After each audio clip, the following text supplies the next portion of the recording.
بسم الله الرحمن الرحيم من كان يريد العاجلة عجلنا له فيها ما نشاء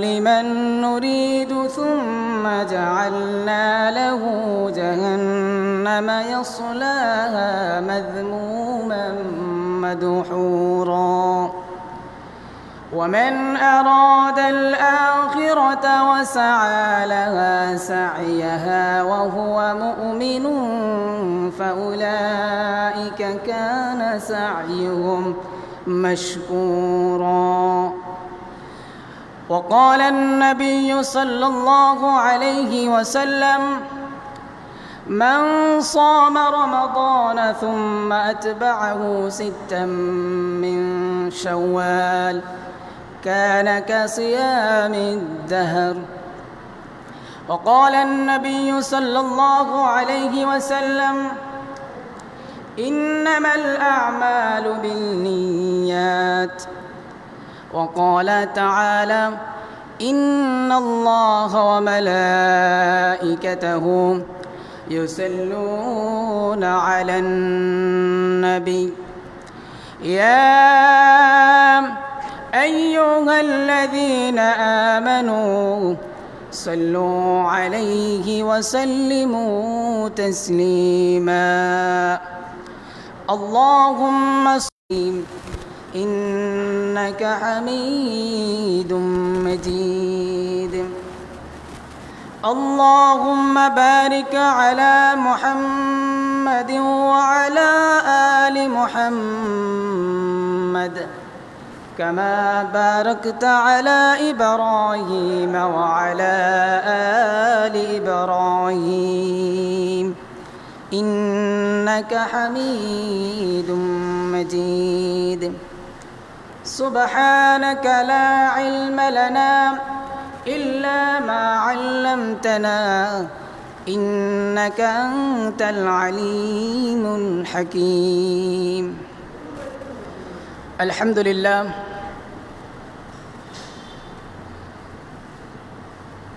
পবিত্র মাহে রমাদানের দীর্ঘ এক মাস সিয়াম সাধনার পর আল্লাহ সুবহানাহু ওয়া তাআলা আপনাকে আমাকে শাওয়াল মাসের প্রথম জুমাবারে সবার আগে আগে মসজিদে আসার এবং বসার দিনী কথা বলা এবং শোনার তৌফিক দান করলেন সেই মহান মালিকের দরবারে সকলেই জবান খুলে উচ্চ আওয়াজে শুকরিয়া আদায় করি পড়ে নিচ্ছি আলহামদুলিল্লাহ।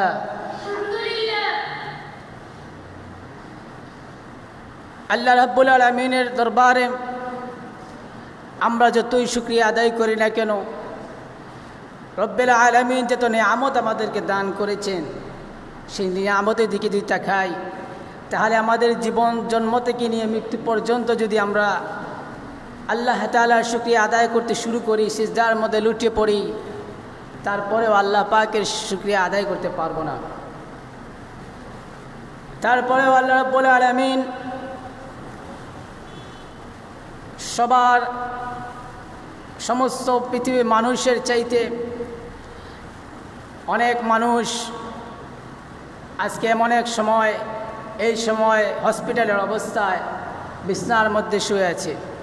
অনেক মানুষ কাজে কর্মে ব্যস্ত, এই সমস্ত কাজকর্ম থেকে অসুস্থতা থেকে ফারেক করে সুস্থ অবস্থায় মসজিদে আসার তৌফিক দান করলেন সেই রব্বুল আলামিনের দরবারে আবারও জবান খুলে শুকরিয়া আদায় করে সেখানে পড়ে নিচ্ছি আলহামদুলিল্লাহ।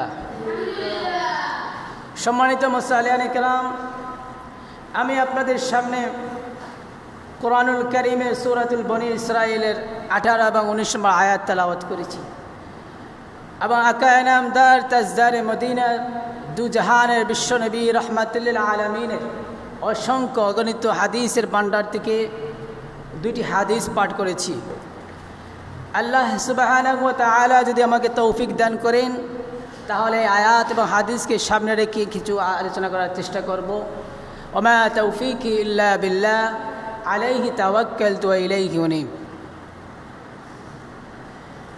সম্মানিত মুসলিম কেরাম, আমি যে আয়াত পাঠ করেছি সেই আয়াতের আলোচনার পূর্বে দু একটি আলোচনা করতে চাই। আমরা যে আজকে যে জুমার সমাজে আসছি, এই মাসটা হচ্ছে শাওয়াল মাস। শাওয়াল মাসের প্রথম জুমা। এই শাওয়াল মাসের অনেক ফজিলত রয়েছে, যার মধ্যে উল্লেখযোগ্য যে ফজিলতের কথা বর্ণনা করেছেন রাসূল করিম সাল্লাল্লাহু আলাইহি ওয়াসাল্লাম হাদিসের মধ্যে বর্ণনা করেন, মান সামা রমাদান সুম্মা আতবাআহু সিত্তান মিন শাওয়াল কানা কাসিয়ামিদ দাহর। রাসূল করিম সাল্লাল্লাহু আলাইহি ওয়াসাল্লাম বলেন, রমাদানের পরবর্তী মাস শাওয়াল মাসে যে উম্মত, যে বান্দাবান্দি 6টি রোজা রাখবে, আল্লাহ সুবহানাহু ওয়া তাআলা তার নামায় আমলের মধ্যে পুরা 1 বৎসরের রোজা রাখার সওয়াব দান করবেন। সুবহানাল্লাহ। 1 বৎসরের সওয়াব কেমনে দান করবেন, এর বর্ণনা রাসূল করিম সাল্লাল্লাহু আলাইহি ওয়াসাল্লাম হাদিসের মধ্যে বর্ণনা করেন। আল্লাহ রাব্বুল আলামিন বান্দাকে যখন কোনো সওয়াব দান করেন, তখন 10-এর নিচে কোনো সওয়াব দান করেন না। যে কোনো আমল করার পর আল্লাহ 10-এর উপরের সওয়াব দান করেন। মোট কথা হলো 1-এ 10। এই হিসাবে রমাদান 1 মাস, এই 1 মাস 10 দ্বিগুণ করলে 10 × 300 হয়, মানে 10 মাস হয়ে যায়। আবার শাওয়াল মাসের 6টা রোজা, 6×10 = 60, মানে 2 মাস, মোট হলো 1 বৎসর। আল্লাহ রাব্বুল আলামিন বান্দা যখন শাওয়াল মাসের 6টি রোজা রাখবে, আল্লাহ তাআলা তার নামায় আমলের মধ্যে 1 বৎসর রোজা রাখার সওয়াব দান করবেন। সুবহানাল্লাহ। ইমাম হাম্বলী রহমতুল্লাহ আলাইহি বলেন, শুধু 1 বৎসরের সওয়াব দান করবেন, এখানেই শেষ নয়। যারা এই 6টা রোজা রাখবে তাদের জন্য 3টি লাভ রয়েছে। 3টি লাভের মধ্যে প্রথম নম্বরে যে লাভ হলো সেটা হলো, বান্দা যখন ফরজ এবং ওয়াজিবের কোনো ঘাটতি হয়, তখন আল্লাহ সুবহানাহু ওয়া তাআলা তার সুন্নত এবং নফলের দ্বারা তা পরিপূর্ণ করে দেন। সুবহানাল্লাহ। যদি কোনো ব্যক্তি শাওয়াল মাসে 6টি রোজা রাখে, তা আল্লাহ তাআলা রমাদানে যে রোজাগুলোর ঘাটতি হয়েছে, এই 6টি রোজা দ্বারা আল্লাহ এই রমাদানের ফরজ রোজাগুলোর ঘাটতি পূর্ণ করে দেবেন। সুবহানাল্লাহ। 2 নম্বর যে লাভ, সেটা হলো এই 6টা রোজা রাখলে আল্লাহ তাআলার শুকরিয়া আদায় করা হবে। যেমনইভাবে বলা হয়, কোনো ব্যক্তি যদি একটি আমল করার পর পুনরায় আবার সেই আমল করতে পারে, তাহলে বোঝা যায় সেই আমলটা তার কবুল হয়েছে। আমল কবুল হওয়ার একটা বাহ্যিক দৃষ্টি বোঝা যায় এটা। যেমনইভাবে দুনিয়াতে কোনো মানুষ ভালো কোনো খাবার পছন্দ করলে, সেই খাবারটা যদি ভালো হয়, তাহলে আবার এই খাবারটা খাওয়ার চেষ্টা করে, আবার সেই খাবার মানে প্রস্তাব দেয়, আবার খাওয়ার জন্য চেষ্টা করে। তেমনিভাবে যদি বান্দার রমাদানের রোজাগুলো কবুল হয়, তাহলে বান্দা এই রোজাগুলো রেখে যদি তৃপ্তি পায়, তাহলে আবার সেই রোজা রাখার জন্য আকাঙ্ক্ষা করে, চেষ্টা করে। যদি কোনো ব্যক্তি শাওয়াল মাসের 6টি রোজা রাখে, তাহলে বোঝা গেল তার রমাদানের রোজাগুলো কবুল হয়েছে। 3 নম্বর যে লাভ, সেই লাভটা হলো, যদি কোনো বান্দা কোনো জিনিস পেয়ে খুশি হয়, তাহলে সেটার উপরে সে শুকরিয়া জানায়। দুনিয়ার মাধ্যমে যদি দুনিয়ার মধ্যে কোনো মানুষ কোনো জিনিসের উপকার হলে তাকে ধন্যবাদ দেয়। আল্লাহ রাব্বুল আলামিন বান্দাকে যে রমাদান দিয়েছেন, রমাদানে যে আমল করার তৌফিক দান করেছেন, সেই আমল করে সে খুশি হয়েছে, এই জন্য আল্লাহ পাকের শুকরিয়া আদায় হিসাবে শাওয়াল মাসে 6টা রোজা রাখে। তাহলে বোঝা গেল যে বান্দা খুশি হয়েছে। এই শাওয়াল মাসে 6টা রোজা রাখার নিয়ম হলো, যদি কোনো ব্যক্তি চায় যে একসাথে 6টা রোজা রাখতে, তাহলে সেই একসাথে 6টা রোজা রাখতে পারবে। আবার যদি মনে করেন সে একটা রাখলো আবার গ্যাপ দিল, আবার একটা রাখলো, ভাঙ্গি রাখতে চায়, তাহলে অসুবিধা নাই, 6টা রোজা রাখা যাবে। এমাদের একটা মশলা হলো যে কোনো পুরুষ মহিলা যদি রমাদানের রোজা কাজা করে, তাহলে তার বেলা মাসালা হলো প্রথমে সেই রোজাগুলা কাজা আদায় করবে, তারপর শাওয়ালে 6টা রোজা রাখবে। আর এলা কোনো মহিলার ক্ষেত্রে বেশিরভাগ হয়ে থাকে, যদি কোনো অসুস্থতা থাকে তাহলে এই শাওয়াল মাসের 6টা রোজা শাওয়াল মাস ছাড়া রাখা যাবে না। তার ক্ষেত্রে যেহেতু আল্লাহ পাক রমাদানের রোজার ক্ষেত্রে সেই ছাড় দিয়েছেন, যে কোনো মাসে রাখতে পারবে, তার বেলায় সে প্রথমে শাওয়াল মাসে 6টা রোজা আদায় করবে, তারপর সে রমাদানের রোজাগুলো কাজা আদায় করবে। আর যদি সময় থাকে তাহলে প্রথমে রমাদানের রোজাগুলো আদায় করবে, তারপর শাওয়াল মাসের রোজাগুলো আদায় করবে। সেগুলো একসাথে হোক বা ভাঙ্গি হোক, কোনো অসুবিধা না, রাখা যাবে। আল্লাহ রাব্বুল আলামিন আমাদেরকে শাওয়াল মাসের 6টি রোজা রাখার তৌফিক দান করেন, সকলে বলি আমিন। আমি আপনাদের সামনে কোরআনুল কারীমের সূরাতুল বনী ইসরাঈলের 2টি আয়াত তেলাওয়াত করেছি। এই আয়াতের মধ্যে আল্লাহ রাব্বুল আলামিন ঘোষণা দেন, মান কানা ইউরিদুল আজিলাতা আজ্জালনা লাহু ফিহা মা নাশাউ লিমান নুরিদু সুম্মা জাআলনা লাহু জাহান্নামা ইয়াসলাহা মাযমুমান মাদহুরা। আল্লাহ রাব্বুল আলামিন এই আয়াতের মধ্যে ঘোষণা দেন, যারা আমলের বিনিময়ে ইহকালের কিছু পাওয়ার নিয়ত করবে, আমি তাদেরকে যা ইচ্ছা, যতটুকু ইচ্ছা ইহকালেই দিয়ে থাকি, অতঃপর তাদের পরকালের জন্য আমি জাহান্নাম নির্ধারিত করে রাখি। নিন্দিত বিতাড়িত অবস্থায় তারা এতে প্রবেশ করবে। নাউজুবিল্লাহি মিন যালিক। আল্লাহ তাআলা বলেন, দুনিয়ার মধ্যে কিছু মানুষ আছে যারা আমল করে লোক দেখানোর জন্য, যারা আমল করে মানুষদেরকে দেখানোর উদ্দেশ্যে, মানুষ আমাকে আমলি বলবে, নামাজি বলবে, এবং দুনিয়াতে যা সম্মান পাওয়ার উদ্দেশ্যে। আমাদের দেশে এমন মানুষ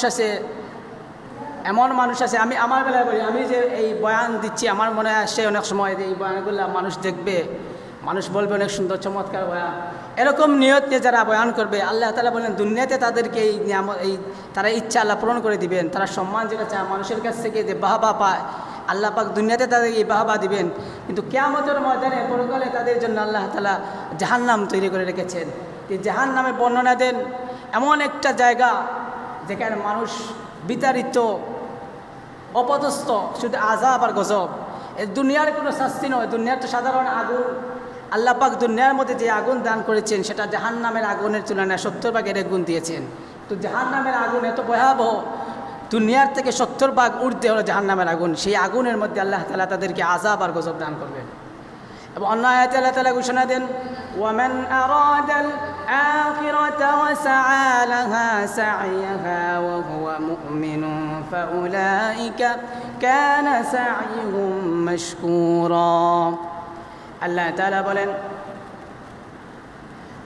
আর যারা আমলের বিনিময়ে পরকালে পাওয়ার ইচ্ছা করেন, নিয়ত করেন, দুনিয়ার কাউকে খুশি করার জন্য নয়, শুধু আল্লাহর সন্তুষ্টি অর্জনের জন্য, আল্লাহকে রাজি খুশির উদ্দেশ্যে আমল করবে, আল্লাহ রাব্বুল আলামিন তাদের এই আমলকে কবুল করেন এবং তাদের এই চেষ্টা প্রচেষ্টা আল্লাহর কাছে বড় পছন্দনীয় হয়। সুবহানাল্লাহ।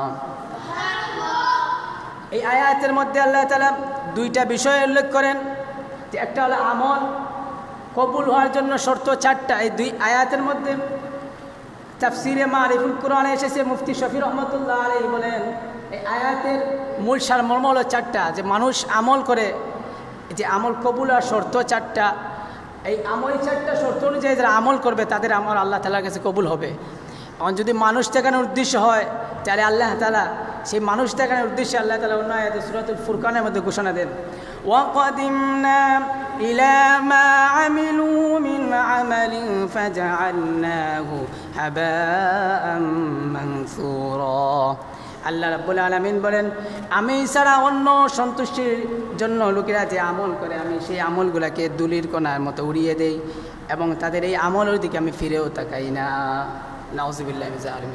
যারা আল্লাহকে রাজি খুশি সন্তুষ্টির জন্য নয়, মানুষ দেখানোর জন্য, মানুষ আমাকে আমল বলবে, মানুষ আমাকে নামাজি বলবে, এরকম উদ্দেশ্য নিয়ে, অহংকারী নিয়ে লোক দেখানো আমল করে, আল্লাহ তাআলা এই আমলগুলোকে দুলিকোনার মতো বানিয়ে সব উড়িয়ে দেন এবং এই আমলের দিকে আল্লাহ তাআলা ফিরেও তাকান না। এজন্য আমরা যে আমলগুলো করব আল্লাহকে রাজি খুশির জন্য করব, সেই রাজি খুশি করতে গেলে আমাদের জন্য শর্ত হলো 4টা। যে 4টা বিষয় যদি আমরা আমল করতে পারি তাহলে আমাদের আমল আল্লাহ তাআলার কাছে গ্রহণযোগ্য হবে। এক বুজুর্গ বলেন, আমল বিশুদ্ধ হওয়া বা আল্লাহর দরবারে গ্রহণযোগ্য হওয়ার জন্য শর্ত 4টি। 1 নম্বর শর্ত হলো নিয়তকে পাক্কা করা, এখলাসের নিয়ত, এখলাসের সহিত আল্লাহকে রাজি খুশির উদ্দেশ্যে আমল করা। এই নিয়ত মুমিনের নিয়ত, হাদিসের মধ্যে এসেছে মুমিনের নিয়ত আমলের চাইতেও দামি। মুমিন যখন নিয়ত করে আল্লাহ তাআলা সাথে সাথে নিয়ত করার সাথে সাথে তার আমল নামার মধ্যে সব লিখে দেন। কিন্তু আমলের মধ্যে অনেক সময় মানুষ লোক দেখানো হয়ে থাকে যে এই আমলটা আমি দিচ্ছিভাবে। অনেক সময় আমার নামাজে দাঁড়া হয়, তখন কেউ যদি আমার দিকে তাকায় তখন আমার মনের ভিতরে আসে আমার দিকে সে তাকাচ্ছে, আমি একটু ধীরে ধীরে নামাজটা করি, আমাকে বলে সুন্দরভাবে নামাজ আদায় করতেছি। এইরকম আমলটা তার এই লোক দেখানোর জন্য আমল নষ্ট হয়ে যায়। কিন্তু নিয়ত যখন করে তখন কোনো মানুষ দেখতে পায় না, একমাত্র আল্লাহ রাব্বুল আলামিন তার নিয়ত খবর জানেন। সেই নিয়ত করার সাথে সাথে আল্লাহ তাআলা তার নামায় আমলের মধ্যে একটা সওয়াব লিখে দেন, সুবহানাল্লাহ। আর মুনাফিকের আমলের মধ্যে, মুনাফিকের নিয়তের চাইতে আমল সুন্দর হয় কিন্তু তার নিয়ত বেজাল থাকার কারণে আল্লাহ রাব্বুল আলামিন সেই আমল এবং নিয়ত কোনোটাই আল্লাহর কাছে কবুল হয় না। এজন্য এই বুজুর্গ বলেন যে সর্বপ্রথম তোমার নিয়তকে সহি করতে হবে। এখলাসের সিয়তে তুমি যদি নিয়ত করো তাহলে তোমার আমলটা আল্লাহর দরবারে গ্রহণযোগ্য হবে। 2 নম্বর বিষয় হলো যে বিষয়ের উপর তুমি আমল করবে সেই বিষয়ের উপর ইলম অর্জন করা। কারণ আমরা যদি নামাজ আদায় করার লাগি নামাজের নিয়তও জানি না, তাহলে নামাজ আল্লাহর দরবারে গ্রহণযোগ্য হইতো না। আমরা নামাজও দাঁড়াইলাম, সূরা ফাতিহা শুদ্ধ নাই, রুকু সিজদা কীভাবে করতে হয় সেই বিষয়ে জানা নেই, কীভাবে বৈঠকে বসতে হয়, কীভাবে সালাম ফিরাতে হয় সেই বিষয়ে যদি আমরা না জানি তাহলে সেই আমল আল্লাহর দরবারে কবুল হবে না, গ্রহণযোগ্য হবে না। এই জন্য আমরা যে ইলম অর্জন করা, হাদিস শরীফে এসেছে প্রত্যেক নর এবং নারীকে জরুরত আন্দাজা ইলম অর্জন করা ফরজ। যে সম্পর্কে কিয়ামতের মাঝে আল্লাহ আপনাকে জিজ্ঞেস করবেন, তখন আপনি যদি বলেন আমি জানি না, তাহলে আরেকটা বেশি মামলা হবে আপনার উপর। এই জন্য আমাদের প্রত্যেকের উচিত আমরা ইলম অর্জন করা জরুরত আন্দাজা, যে আমলগুলো করলে কিয়ামতের ময়দানে আল্লাহ দরবারে আমরা আটকা পড়ব না, দুনিয়াতে চলাফেরা করে এবং আখিরাতের ঘাট উদ্ধার হতে পারবো, এরকম আমল ইলম অর্জন করা প্রত্যেক মুসলমানের ফরজ। এই জন্য আমরা যারা বয়স হয়ে গেছি আমরা না শর্মাইয়া লজ্জাবোধ না করে আমরা উলামায়ে কেরামদের কাছ থেকে, মসজিদের ইমাম সাহেবের কাছ থেকে বসে বসে অল্প অল্প করে আমরা ইলমগুলো অর্জন করব। কীভাবে নামাজ সুন্দর করা যায়। আমরা অনেক আছি গোসল করি কিন্তু ফরজ গোসলের 3টা ফরজ আছে, এই 3টা ফরজ গোসলের নিয়ম আদায় না হলে ফরজ গোসল আদায় হবে না। কিন্তু আমরা অনেকে জানি কিন্তু মানি না, কেউ জানি না, অথচ আমরা নামাজ পড়তেছি, আমল করতেছি, কিন্তু এই আমলগুলো আল্লাহর দরবারে পৌঁছেছে, আল্লাহর দরবারে গ্রহণযোগ্য হচ্ছে না। এজন্য আমরা এই মাসাইল ইলমদের সম্পর্কে আমরা ইলম অর্জন করা প্রত্যেকের কর্তব্য এবং জরুরি। 3 নম্বর যে বিষয় আল্লাহর বুজুর্গ বলেন যে আমলগুলো আমরা করবো স্থিরভাবে, আমরা যে আমলগুলো করবো স্থিরভাবে আদায় করবো, একাকিত্বভাবে। আমরা অনেক সময় সমাজ বহু মানুষ থাকলে তখন ভিন্নতা আসে, অমুকে কি বলবে এমন মনে আসে। একাকিত্বভাবে যে এরকম কোনো কাজ সুন্দর হয় না, তৃপ্তি পাওয়া যায় না, তেমনি আমলের ক্ষেত্রে একাকিত্বভাবে যদি আমল না করেন, তাহলে এটার মধ্যে তৃপ্তি পাওয়া যায় না, সুন্দর হয় না, আমলগুলো সুন্দর হয় না, আল্লাহর দরবারে কবুল হয় না। এজন্য আমরা যে আমলগুলো করব এটা একাকিত্বভাবে মনটা স্থির করে আল্লাহর দিকে রুজু করে আল্লাহকে রাজি খুশির উদ্দেশ্যে, আল্লাহকে সন্তুষ্টির উদ্দেশ্যে আমল করব। 4টা শর্তের মধ্যে 3 নম্বর শর্ত। 1 নম্বর শর্ত আল্লাহকে রাজি খুশির উদ্দেশ্যে নিয়ত করা। 2 নম্বর যে আমল করবো সেই আমলের উপরে আমরা ইলম অর্জন করা। 3 নম্বর বিষয় হলো গিয়ে আমলটা আমরা স্থিরভাবে আদায় করতাম। 4 নম্বর যে শর্ত হলো আমল কবুল হওয়ার জন্য, সে শর্ত হলো আমলের শেষে এবং পূর্বে আমরা যাচাই করব যে আমলটা আমার নিয়তটা ঠিক আছে, নিয়তের এখলাস এবং খালেস ঠিক আছে নি, সেটা আমরা যাচাই করব পূর্বে এবং শেষে। শুরুতেও আল্লাহ বুজুর্গ বলছেন শুরুতেও তুমি নিয়তকে যাচাই করো, এবং শেষে বলছেন প্রথমে এবং পূর্বে তোমার নিয়ত ঠিক আছে, জায়গা মতো ইস্তেকামত আসেনি, সেটা দিকে তুমি লক্ষ্য রাখো। এই 4টা কাজ যারা সঠিকভাবে আদায় করতে পারবে তাদের আমল আল্লাহর দরবারে গ্রহণযোগ্য হবে। এজন্য আমরা যে আমল করি না কেন, দান সদকা করি না কেন, আমরা একজনকে রাজি খুশির উদ্দেশ্য করবো, আল্লাহ তাআলা যেন আমাদের উপর রাজি খুশি হন সেই নিয়তে আমরা দান সদকা করব, নামাজ আদায় করব, রোজাগুলো আদায় করব। 2 নম্বর যে বিষয় হলো যে আমরা যে আমল করি না কেন সেই আমলের পূর্বে সেই সম্পর্কে আমরা জানবো যে এই আমলটা কিভাবে করতে হয়। আমরা মন গড়া যদি আমল করি তাহলে মন গড়া ইলম আল্লাহ দরবারে গ্রহণযোগ্য হবে না, আল্লাহ তা কবুল করবেন না। কবুল করার শর্ত যে আমল করব সেই আমলের উপরে আমরা ইলম অর্জন করব, তারপর সেই বিষয়ে আমল করব।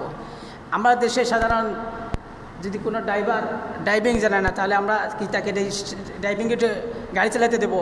কখনো কোনো বাংলাদেশের কোনো আইন কখনো এটা মানবে না, লাইসেন্স ছাড়া গাড়ি চালানো বৈধ করে। আর যে জায়গায় সে ড্রাইভিং জানে না, তখন তাকে তো গাড়ি দেওয়ার প্রশ্নই আসে না। ঠিক তেমনিভাবে আমরা যদি ইলম না জানি, তাহলে সেই আমল যেভাবে আমরা লাইসেন্স ছাড়া হয়ে যায়, আল্লাহ তাআলা দরবারে কবুল হবে না। এজন্য আমরা যারা সেই বিষয়ে জ্ঞানী, তাদের কাছ থেকে আমরা এই ইলমগুলো অর্জন করব। আজকের আলোচনার মধ্যে আমরা যে আলোচনা করেছি, প্রথম নম্বর শাওয়াল মাসের 6টা রোজা, যে 6টা রোজা আদায় করলে আল্লাহ রাব্বুল আলামিন পুরো এক বছরের রোজার সওয়াব দান করবেন, সুবহানাল্লাহ। এই 6টা রোজা রাখার চেষ্টা করব। 5 নম্বর বিষয়ে আমরা যে 4টি আলোচনা করেছি, যে আমল কবুলের শর্ত 4টি, সেই বিষয়ের উপরে আল্লাহ তাআলা আমাদেরকে আমল করার তৌফিক দান করেন, এবং যেভাবে আদায় করলে আল্লাহ রাব্বুল আলামিন আমাদেরকে আমল কবুল করেন, সেভাবে আমল করার তৌফিক দান করেন, সকলে বলে আমিন। প্রশ্ন হতে পারে, আমাদের জীবনটা এভাবে এলোমেলো কাটিয়ে দিয়েছি, আমাদেরকে আল্লাহ তাআলা সেই গুনাহগুলো মাফ করবেন? আল্লাহ রাব্বুল আলামিন বলেন, বান্দা তুমি যত বড় পাপ করো না কেন, তুমি আমার দরবারে এসে তওবা করো, আমি তোমার জীবনের সমস্ত গুনাহগুলো মাফ করে দেবো, সুবহানাল্লাহ। হযরত খলিফাতুল মুসলিমিন ওমর ইবনুল খাত্তাব রাদিয়াল্লাহু তাআলা আনহুর যুগের একটি ঘটনা। এক ব্যক্তি অত্যন্ত সুন্দর কণ্ঠে সে গান গাইত। তো খলিফাতুল মুসলিমিন ওমর ইবনুল খাত্তাব রাদিয়াল্লাহু তাআলা আনহুর শাসন আমলে সেই সাহস নিয়ে গান গাইতে পারতো না, লুকিয়ে লুকিয়ে গান গাইতো। তার কণ্ঠ সুন্দর বলে মানুষগুলা লুকিয়ে লুকিয়ে গিয়ে তার গান শুনতো। যখন সে গান শুনতো, মানুষগুলা তাকে কিছু পয়সা দিত। সেই পয়সা দিয়ে সেই ব্যক্তি তার জীবিকা আহরণ করত, জীবন চালাতো। কিছুদিন পর সে ব্যক্তি বৃদ্ধ হয়ে গেল, তার কণ্ঠটাও নষ্ট হয়ে গেল, মানুষগুলা তখন তার গান শুনতে আসে না। ব্যক্তিটি অসহায় হয়ে পড়ল এবং বৃদ্ধ হয়ে গেল, কারো কাছে গিয়ে সাহায্য চাইতে পারে না, মানুষগুলা তাকে আর কাছে টানে না। সে ব্যক্তি অসহায় হয়ে আল্লাহ রাব্বুল আলামিনের দরবারে হাত উঠাইয়া আল্লাহ তাআলার কাছে দোয়া করে, আল্লাহ তাআলা জীবনের সমস্ত জিন্দেগি তোমার অবাধ্য হয়ে কাটিয়ে দিলাম, গান বাজনার মধ্যে কাটিয়ে দিয়েছি। এখন আমি বৃদ্ধ হয়ে গেছি, মানুষগুলো আমাকে আর মহব্বত করে না, আমার আর গান শুনতে আসে না।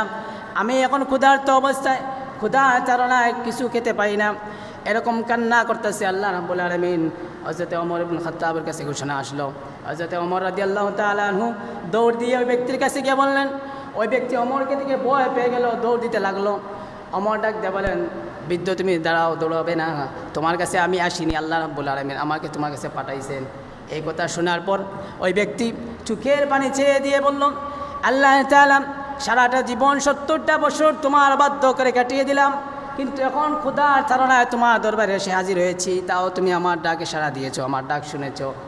এখন আবার আমার কাছে ওমর রাদিয়াল্লাহু তাআলা আনহুকে পাঠাইছো। আল্লাহ আমার আর জীবন, তুমি আমার জীবনের সমস্ত গুনাহগাতা তুমি মাফ করে দাও, আর বাকি জিন্দগি তোমার মকবুল গুনাহ আমি তৌফিক দান করো। এই অবস্থায় আল্লাহ রাব্বুল আলামিন তার মৃত্যু দান করলেন, সে দুনিয়া থেকে বিদায় হয়ে গেল। এই জন্য এই আয়াত ঘটনাগুলোর উদ্দেশ্য নয়, এই ঘটনা থেকে বোঝা যায় যে আল্লাহ তাআলা 70টা বছর সে গান বাজনা করেছে, আল্লাহর অবাধ্য করেছে, কোনো আমল করে নাই, কিন্তু আল্লাহর দরবারে যখন চোখের পানি ছেড়ে কান্না করছে, তওবা করেছে খালেস দিয়ে, আল্লাহ তাআলা তার জীবনে গুনাহ মাফ করে দিয়েছেন। এই জন্য আমরা যারা জীবনটা হেলাধুলা কাটিয়ে দিয়েছি, আল্লাহর অবাধ্যতা কাটিয়ে দিয়েছি, রসুলের সুন্নতের তরিকার মতো চলি নাই, তারা আমরা এখন থেকে তওবা করে রসুলের তরিকায় এবং আল্লাহ তাআলা আনুগত্য হয়ে জীবনটা পরিচালনা করার চেষ্টা করি, তাহলে আল্লাহ তাআলা আমাদের জীবনে গুনাহগাতা মাফ করে দিয়ে আমাদেরকে জান্নাত দান করবেন। এবং আমরা যে আলোচনা করলাম, আল্লাহ তাআলা যেন আমাদেরকে সবাইকে আমল করার তৌফিক দান করেন। সর্বপ্রথম আমাকে আমল করার তৌফিক দান করেন এবং আপনাদের সবাইকে আমল করার তৌফিক দান করেন। আলোচনার মধ্যে যে ভুল ত্রুটি আছে, আল্লাহ তাআলা যেন নিজ গুনাহ মাফ করে দেন। وآخر دعوانا عن الحمد لله رب العالمين. السلام عليكم ورحمة الله وبركاته.